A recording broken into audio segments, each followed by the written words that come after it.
Okay, Ms. Hannon. Hi, my name is Susan B. Anthony, and I will be giving my right to vote speech.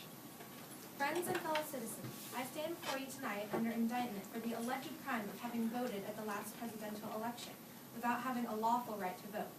It shall be my work this evening to prove to you that in thus voting I not only committed no crime, but instead simply exercised my citizens' rights, guaranteed to me in all United States citizens by the national Constitution, beyond the power of any state to deny.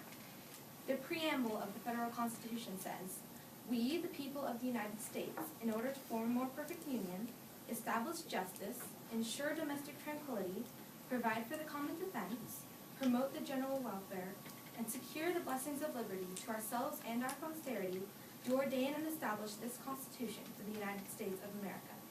It was we, the people, not we, the white male citizens, nor yet we, the male citizens, but we, the whole people, who formed the Union.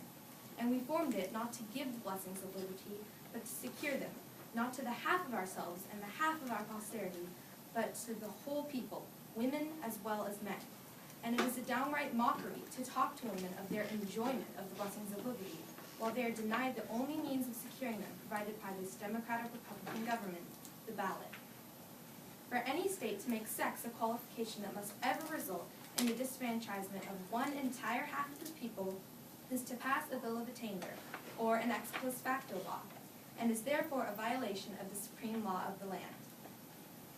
By it, the blessings of liberty are forever withheld from women and their female posterity. To them, this government has no just powers derived from the consent of the governed. To them, this government is not a democracy. It is not a republic. It is an odious aristocracy, a hateful oligarchy of sex, the most hateful aristocracy ever established on the face of the globe. An oligarchy of wealth where the rich govern the poor. An oligarchy of learning where the educated govern the ignorant. An oligarchy of race where the Saxon rules the African might be endured. But this oligarchy of sex, which makes father, brothers, husbands, sons, the oligarchs over the mother and sisters, the wife and daughters of every household, which ordains all men sovereigns, all women subjects, carries dissension, discord, and rebellion into every home of the nation.